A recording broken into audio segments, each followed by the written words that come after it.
think about how do we service our customers, most companies do it incorrectly, and they say, well, here's what we have to sell.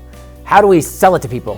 And that's the wrong approach. The right approach is to figure out customer needs. Right? What does our customer actually need? Not just on a functional level, but also on a psychological level. That when we do that, if we stop short and we only think about, this is what we have to sell, how do we sell it to people, we leave out all kinds of interesting opportunities that if we're not careful, a newcomer will come and capture those opportunities away from us. Whereas if we start at the psychological level, if we understand their base needs, what I call these internal triggers, then we can come up with much more creative solutions than just saying, well, this is what we've got, how do we sell more of it? And so that's really an important place to start, is by understanding that all products and services, in fact, all human behavior is motivated by this need to modulate our moods. Right? It's really about changing our emotional state. And when we understand that, then we can find solutions that we may not otherwise bring to market. We can be much more creative about the solutions we're offering.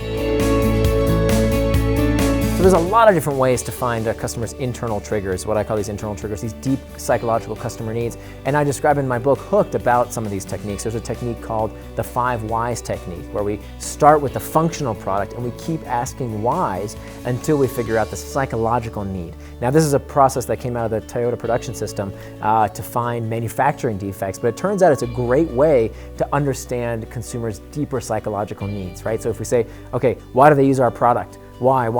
5 times, what you end up getting to is this psychological state. And that's where we want to start with our products and services.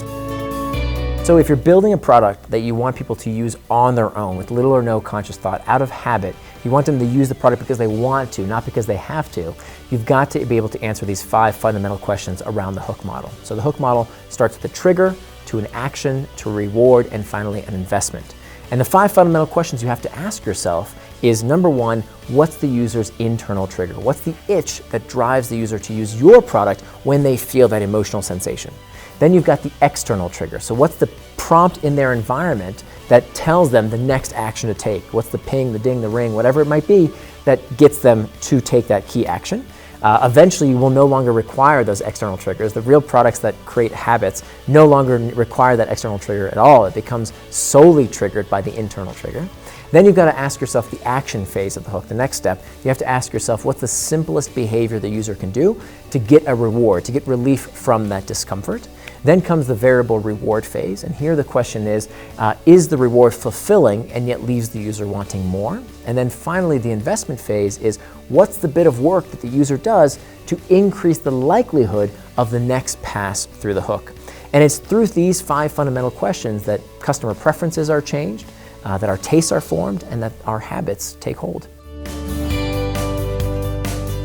If a product is a single-use type product, you don't need habits, right? Now, there are some competitive downsides to that. If you don't form a habit, then typically products that don't form a habit, it's not necessarily that they're bad businesses, it's just that they have to compete on different elements, right? They compete on price and features, and you're constantly competing with your competition in that regard. Whereas when a consumer forms a habit with the product, when it's a product that's used with little or no conscious thought, kind of in the way we might use Google, for example, you're not asking yourself, I wonder if Bing is better. No, you just use it, you just Google it because you use it habitually, and that is a huge competitive advantage.